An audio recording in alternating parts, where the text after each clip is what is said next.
Well, what's going on, lads and lasses? This is absolutely dreadful, isn't it? Absolutely fucking pathetic. The way this performance has went today at St James's Park, not by the lads, not by, of course, ourselves. We were absolutely amazing. We put in a really good shift against West Ham.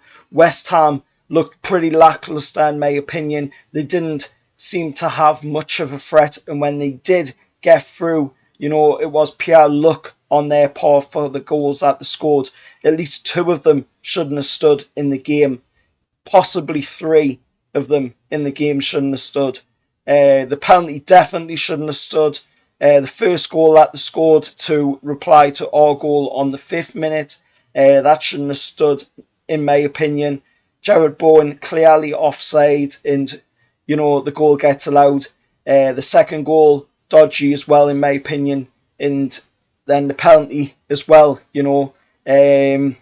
absolutely dreadful. Not the way we wanted to start this Premier League season, definitely not.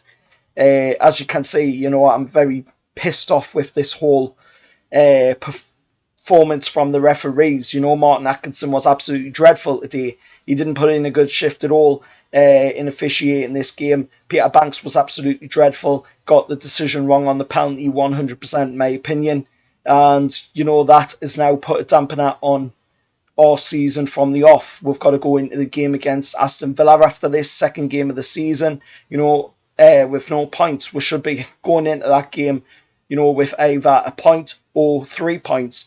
In my opinion, it should have been 3 points. We were the better side today. And I know that's probably one-sided, being that I am a Newcastle United fan, but at the end of the day, we were the better side. We did put in a much better performance than West Ham did, and we got screwed over, and that's something that we've seen quite a bit in the Premier League of late, and something that we've seen quite a bit with Newcastle of late as well, getting screwed over. 15 months now it's been happening, and it's been happening for a lot longer than that as well. That's just the takeover saga. The whole 15 months, but now we're seeing a lot of this. Well, your players offside when they're actually onside. Decisions in the game today, Newcastle barely got any decisions in our favour in the game. If we look at the set pieces in the game, I don't think we got many free kicks. We got 6 free kicks and West Ham got 5. It felt like West Ham got a lot more free kicks, in my opinion. The corners, West Ham got 6, we got 7 corners. I just don't see where that was even possible. I think them stats are quite far off the mark, because Newcastle weren't getting many free kicks in the game, or weren't getting many corners in the game. The decisions were going very much in West Ham's favour, and I don't want to sound like, the proverbial 6 club fans, them plastic fans where they just harp on about the fact that they lost is because of the referee. But in our case today, there is nobody else to blame but the referee for the decisions and for, absolutely horrendous decisions and the cost of the game. So something's got to be done about that. Something's got to be done about the corruption in the game, because it's really starting to ruin it. We've seen it yesterday as well. So many bad decisions being made by the officials in the games, and it all stems from, of course, the Arsenal game. On the opening day, first game of the season on Friday, just gone. Brentford picking up the win against Arsenal. That is not what the Premier League wanted. They did not want Brentford to pick up a win against Arsenal, and everybody knows that.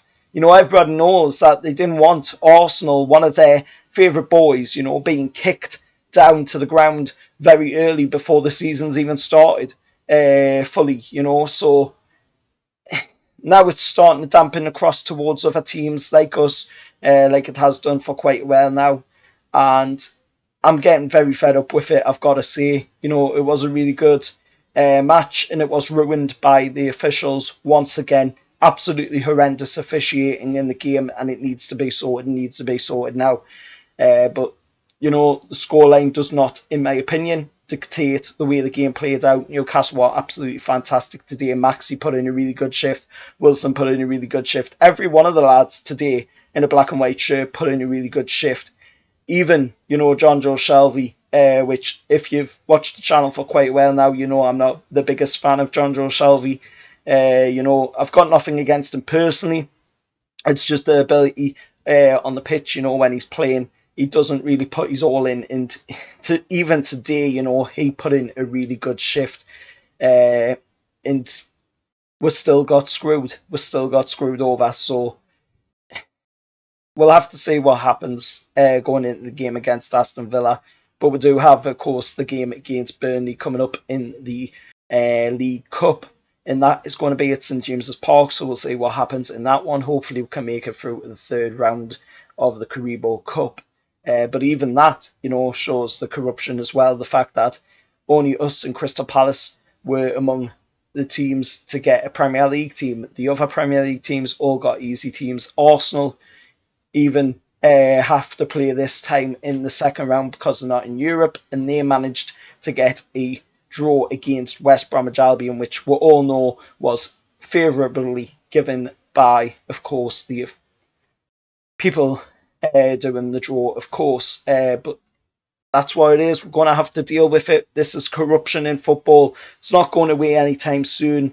And I don't want to harp on sounding like sour grapes, but we got well and truly screwed over today. Let us know your thoughts down in the comments below. As always, remember, like, share, subscribe to the channel, and I'll see you all next time. Farewell, lads.